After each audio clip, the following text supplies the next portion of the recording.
magre-real talk tayo. No? Ayan, so magre-real talk. Sir Alwin, ano po ba ang expect natin tonight? This time, magpe-prepare na po tayo for our let review. Tapos, dapat alam natin kung ano yung dapat nating iwasan for the preparation of the exam at magiging let passer this September 2025.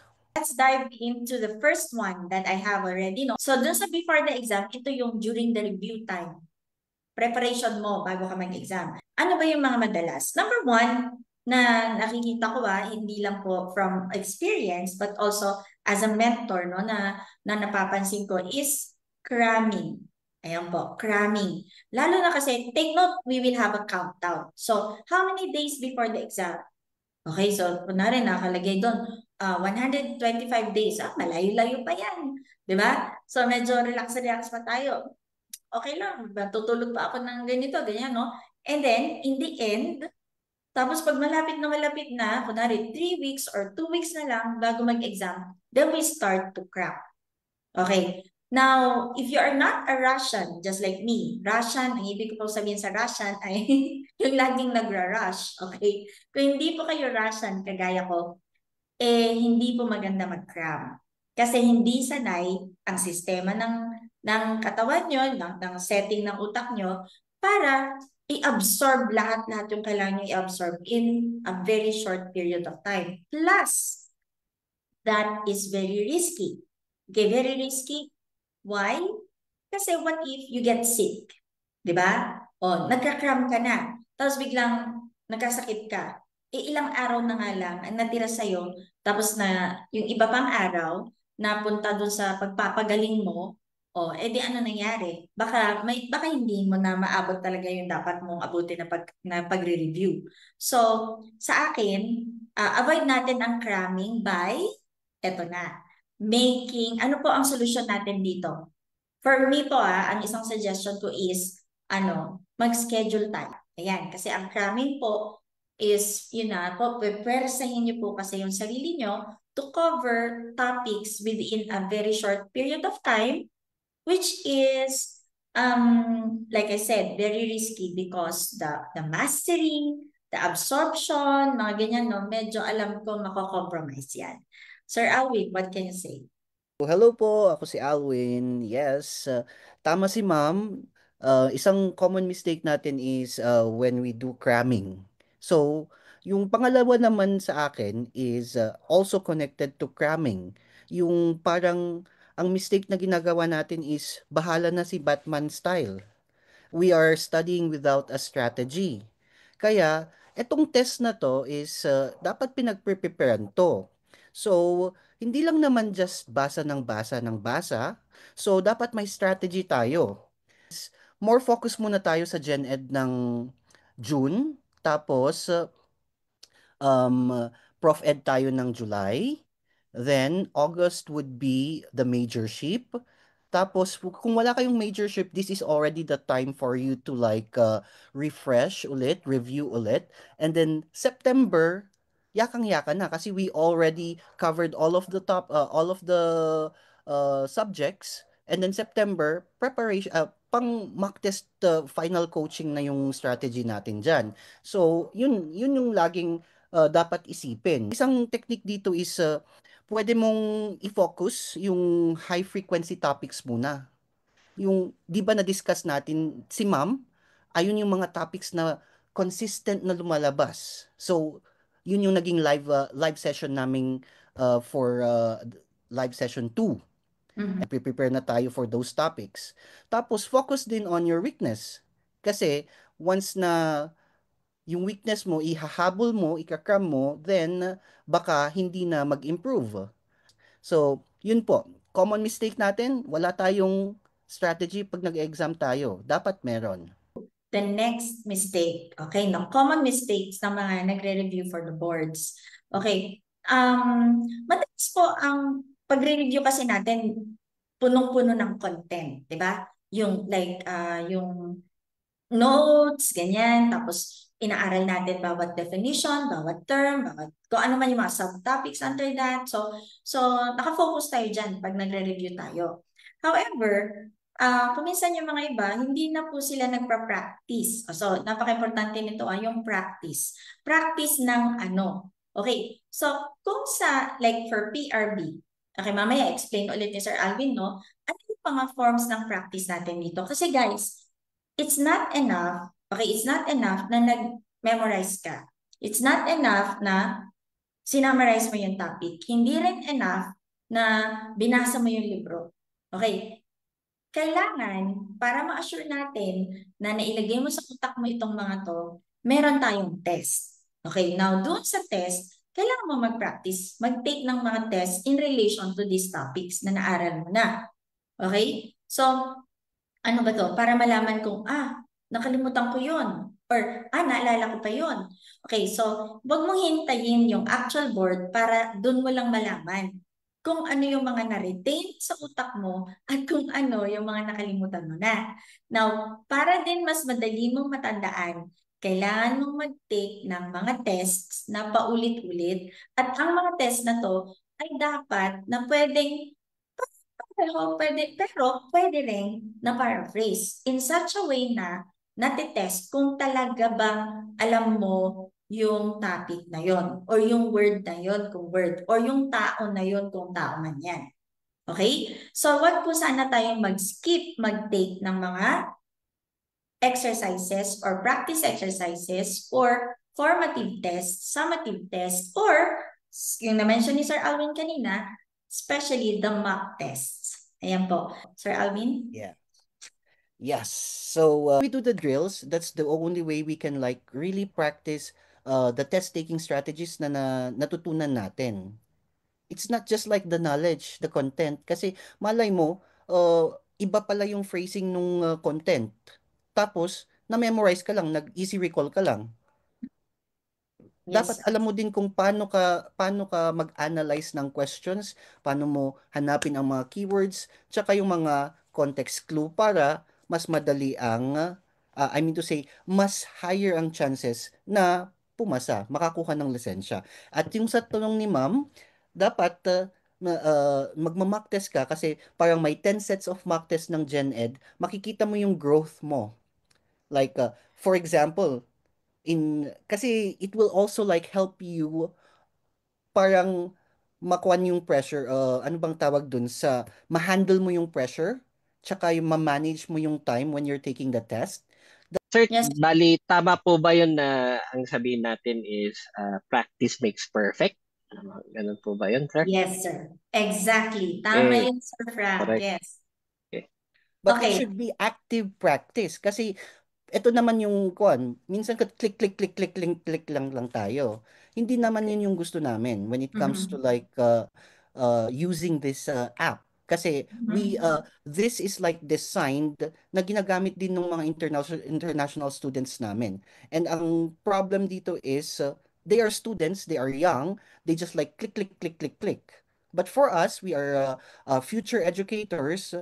So that means to say that when we're doing our test with our phones or with our devices, we click and we have like notes where we can like get the important details, yung hindi natin alam, ganito pala yun. So when we read the rationale, sometimes din kasi pala, isang common mistake natin is we just like take the test, take the test, take the test. We also Mhm. don't consider the rationale, Mhm. which is also very important. Maganda po yung nasabi ni Sir Alwin yung sinabi niya na ano to, yung may mga tao na nagki-click lang pero hindi iniintindi kung bakit mali at Aha. na-explain ang sabi nga ni Sir Alwin na yung rational na naipapakita kung bakit ka nagkamali or bakit tama ang sagot mo. So naipaprocess, mas naiintindihan mo lalo, mas may terms na retention. In relation to practicing, na-mention na rin po ni Sir Alvin earlier, yung about sa time. Now, let me relate to you a very personal experience. Way back in 2017, when I was reviewing for the board exam, I wasn't reviewing alone in the office. I was reviewing with 5 other let takers on the same, what's this? In the same review center, okay? And and we're taking the exam on the same schedule. That was March of 2017. All right. So, minsan pag break time namin, nagbabatuhan kami ng tanong. Like, oh, sino ang ganito? Kailan ito? Or ano ito? Ganyan. So, ano? So, kuminsan nakakatuwa kasi lahat kami, sabay-sabay kaming sumasagot. Everybody in the room, the five of us, or sorry, the six of us who were taking the exam on that let exam is, I mean, we're answering the questions na sabay-sabay. So, anong makukuha natin ano doon? Okay, so pare-pareho kami ng alam.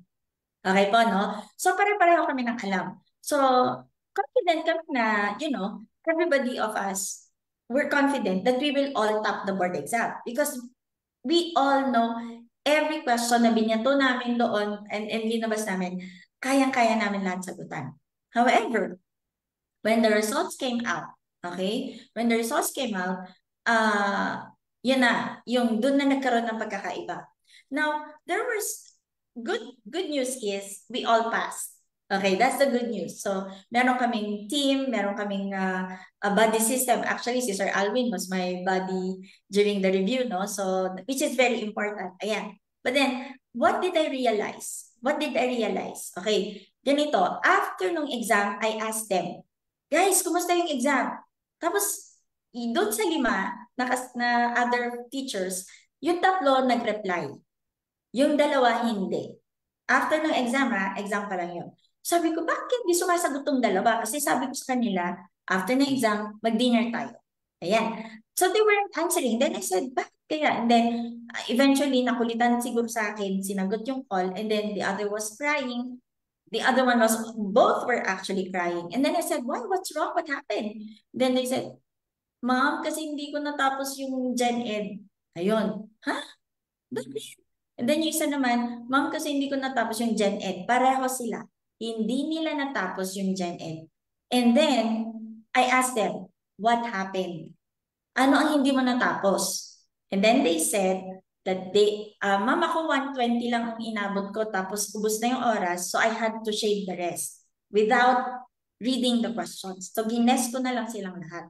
Tapos yung isa naman, 130 ang inabot niya. Out of 150, di ba? Kasi 150 yun. Out of 150, ang inabot lang niya hanggang down somewhere around 130 something. So, yung iba, yung more than 10 items, hindi na niya nabasa, gines na niya. Okay, so me as an engineer, no, yung background ko kasi engineering, so more of analysis of what could have happened. Then I realized that nung nagre-review pala kami, we were all in the same office. Yeah, we knew everything. Everything I knew, they knew. I knew what they knew, but we were not practicing in the same way. So ano pa yung difference? Ako po kasi nasanay ako na lagi kong iniintindi na ilang hours ba yung exam ko? Ilang items ba to? So gaano ba ako dapat kabilis sa bawat item? So, pag ako nag-practice, I make sure na within that time ako makasagot. Hindi po pwede na sinasagot ko lang, uy, na-perfect ko, so okay na ako. Pero ang tagal pala. Gets nyo? Okay? So may pagkakaiba doon. So Sir Frank, speaking about practice, tama po yung sinabi mo na practice makes perfect. Okay, we practice, practice, practice, but we don't only practice answering the questions, sabi ni Sir Alvin, the strategy, how to apply the techniques like elimination, ano tawag nito, mga ganun, no? Hindi lang po yun. Pati yung oras, yung time limit. And now, isang common mistake natin is kailangan mag-focus ako, kailangan mag-isa ko lang, kailangan silent all the time. Kailangan mag-review ako alone kasi mas makaka-concentrate ako. Yes, totoo naman 'yan. Pero it's not advisable for you to like just do it on your own. Mm. Kaya nga we have this concept na may kabady ka when it comes to review para may kabatuhan ka when it comes to debating yung sa rational, right? That's Yes. where you can like uh uy, when you take the test, maaalala mo, napag-usapan pala namin to ni Ma'am Meng. So, ito yung na-research namin, napag-usapan namin. Tapos, I also, like, I learned from my body na ganito pala itong topic na to. hindi ko siya na review mag-isa. So buti na lang nakausap ko during the break time. So again guys, kung self-study man kayo, you still like have to like look for somebody to help you with the your review. Pwedeng may kabady ka, PRB. Yes, that's why we are having these live sessions. You can like type in like oh may na encounter akong question, hindi ko alam kung tama yung sagot ko, ano yung sagot niyo ata dito. You can just like send message tapos we can like try to coach help you with your preparations po. So just like connecting ulit sa sinabi ni ma'am from the experience. Again, ang common mistake is dapat mag-isa mo lang mag-prepare. Kailangan magtahimik. Hindi. I think much better kung may kabatuhan ka, may kabady ka when it comes to review. Yun po. Yes. Oo. So, tapos, Sir Alvin, if you remember, the good thing about us, actually nagkataon lang na magkatabi kasi tayo when Yeah. we were asked to find a buddy, which is very good. It was perfect. You know why? Because I'm a math major and Sir Alvin was a bio major. So, ang ganda ng combination. Tapos, nag-ano siya sa English. So, ang ganda, ang perfect ng combination namin. Tapos ako naman sa science din. I mean, in physical sciences. So, yung mga subjects na weakness ko talaga, nakatulong si Sir Alvin i-clarify, ganyan, kung may mga, parang na-confuse ako, parang iba yung intindi ko, mga ganon. So, in the same way, ayun din, si Sir Alvin din was able to learn some of the things in mathematics or ano na hindi rin clear sa kanya, which was perfect na nag-complement. Ayun, nag-complement kami. So, mas nag-improve yung aming mga yung knowledge namin, ayan, yung results ng board exam, mga ganun. So yeah, napakaganda po na if you have friends na naka-enroll din po with PRB, maganda na pag-usapan yung dalawa yung, uy, nagawa mo na ba yung, kunwari, yung test tungkol dito? Okay, so ano masasabi mo? Or parang bakit ganito? Bakit ganon? Or ganon, no? So at least, hindi lang po yung app ng PRB ang pwede yung gamitin kabatuhan nyo, pero pwede rin po kung may mga classmates kayo na kasama nyo mag-enroll or mag-subscribe with PRB, then you can work together as a team para mas hindi lang masaya, okay? Hindi lang exciting, pero mas enriched yung experience nyo with the review, the let review, or in preparation for your board exam. Preparing. It's not just your brain that you're preparing, but even your physiological. Tama yun. No? Yung you get to the area, the examination area a week before the exam. So you get used to the weather, to the traffic, all of these things para may prepare mo yung katawan mo. Now, in terms of physiological, anong mistake? Ang madalas na ginagawa ng mga nag-take ng boards. Alam niyo yung tipong puyat tayo ng puyat, Yes. ayan, no? Tapos ilang oras na lang ang tulog natin. Okay, bakit kaya nangyari yun? Kasi siguro nagka-cramp na tayo. Guys, take note, ripple effect kasi yun. Now, ang katawan natin, hindi po tayo robot, no? May limit po ang capacity ng katawan. So, hindi po pwede ang tawag nito, you stay up too late all the time and then the next day groggy ka, hindi ka din nakakapag-absorb ng gusto mo i-review. Okay? So, ano po ang isang mistake? Ang sobrang pagpupuyat or depriving yourself of sleep. Now, according, Sir Alvin, can you share? According to science, because you're a nurse, no?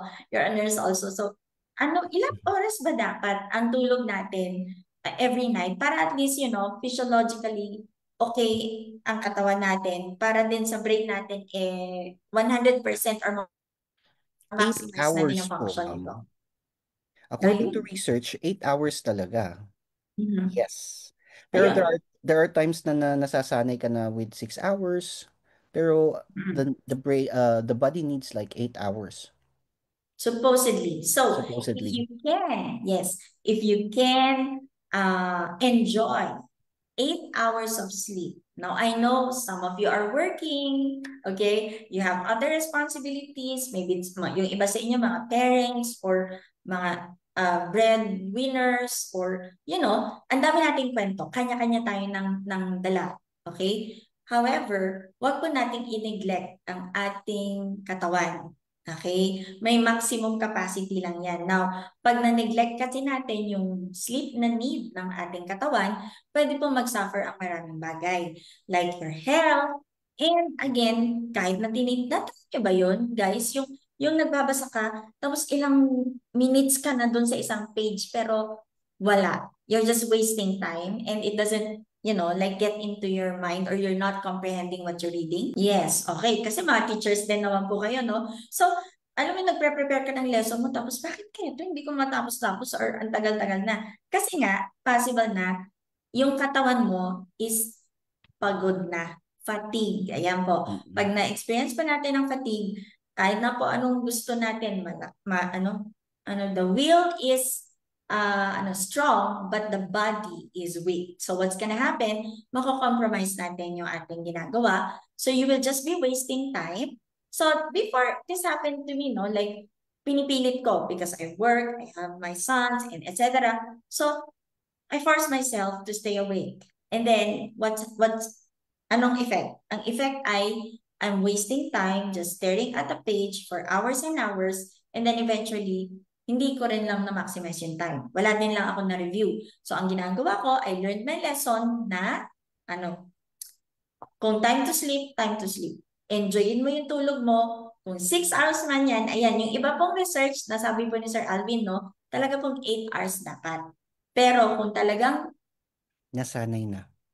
kulang na, yung time natin, pwede po yung 6 hours. Pero wag niyong i-deprive ang sarili nyo sa at least 6 hours of sleep. Ayan po. Yes. Sir Frank. Ma'am, may baka gusto akong i-share konti dito. I think yung as working as a teacher, yung gantong marami kang naiisip, meron akong ginagawang technique sa akin, sa sarili ko is yung Pomodoro time.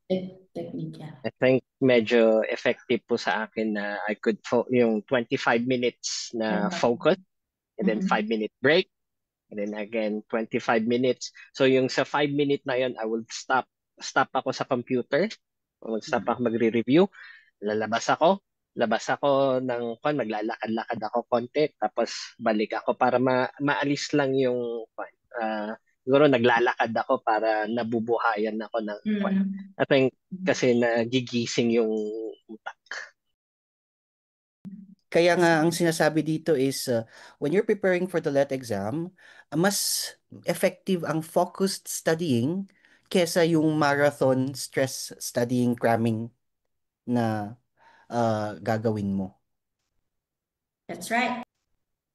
That's right. That's right. That's right. That's right. Small, frequent, or focused feeding. Small, frequent, or focused feeding. Small, frequent, or focused feeding. Small, frequent. Napunta na siya ni Sir Frank, no? Thank you, sir, na gamitin nyo yung 25-5. Okay, yung Pomodoro technique where you have 25 minutes of focused study, kung study ang ginagawa mo, and then you have a break of 5 minutes. And then go back after 5 minutes, another 25, and then 5. Ayan po. Okay, ayan. So, and then scheduling. Ayan, sa scheduling po, tatandaan nyo kasi napaka-importante talaga nito. Guys, dito kasi, malaki po yung factor na ikaw ang magdisiplina ng sarili mo. Ayun. So, wala pong checking na attendance dito. Hindi po kailangang i-drop yung class card mo para hindi ka umabsent. Hindi po kailangang, i-threaten ka or matakot ka. No. It has to be an intrinsic motivation on your part.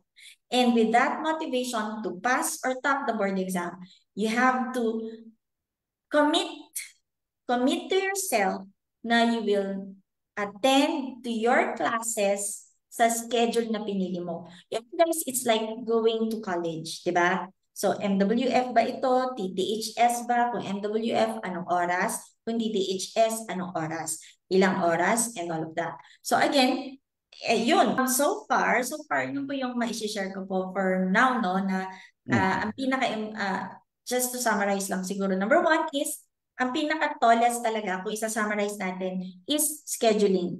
Scheduling is very important para hindi tayo nagka-cram. Okay? Hindi tayo nagka-cram. At the same time, hindi natin kailangan magpuyat. So we get to have at least 6 hours of sleep. Pero sabi ni Sir Alvin, dapat 8 hours talaga siya. So that physiologically, we will be ready for the examination. And then of course, Sir Frank, ano naalala mo from our discussion? I'm just summarizing already. What's your takeaway? Sige. Okay, ma'am, ang takeaway ko, as you said, make a schedule. Kasi yun nga yung sinasabi niyo sa cramming. Marami tayong problema sa cramming. Focus on high frequency topics, sabi ni Sir Alwin. Isa is focus on your weakness, sabi niya. Practice makes perfect. Practice tayo ng practice. Time management. So, gawa tayo ng schedule. So, isa rin yung nasabi ni Sir Alwin na through PRB.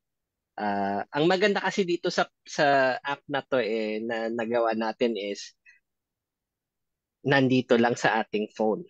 So, at your phone, at your own convenience. So, madali kang gumawa ng schedule mo. So, halimbawa, maraming, hindi lang may mga estudyante na may maraming free time, at may mga tao rin na napaka-busy. So, ito maganda yung time management, lalo na yung mga, isipin mo, pwede ka mag-review sa nasa jeep ka, nasa traffic ka, nasa waiting ka ng halimbawa, nasa opisina ka, nagwe-wait ka sa isang linya ng kung ano, ng mga documents na kailangan mong gawin, nandito lang. So you can make your schedule as easy as it is. Tapos yung isa is prepare for physical and physiological aspects nung kung ano yung environment mo, kung saan ka mag-aaral. Yes. And Tama. you can Tapos also yung have isa to is, take a break. oo, yung Pomodoro time, 5 minutes. Sa akin, magandang, kasi as a teacher, marami tayong, as a teacher at lahat tayo, marami tayong iniisip eh. Maganda sa akin, may timer talaga ako. May binili akong sariling timer ko na may na countdown. So at that time, start, focus. And then after that, 5 minutes, ang gusto ko dun is dapat talagang tumayo ka, maglakad ka, lumaliw ka dun sa books. Kasi yung exercise keeps your brain focus. Yun ang kwan. So, maglakad ka, keep the blood flowing. Maganda yun. Yeah. Tapos, pa yung nasabi ni Sir Alwin, ano pa ba yung nasabi niyo, Sir Alwin? Meron Dapat pa may ata body ka. Ayun, yun.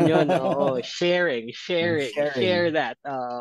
Tapos at yung pag may hindi ka lang nag-answer or may kuan, dapat iniintindi mo or naipapakita sa'yo kung bakit ganto mali ang sagot mo at kung bakit tama ang sagot mo.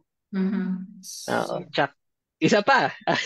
At isa pa ay, ang sabi nyo nga mahirap yung binigay sa'yo ng bagsakan na marami.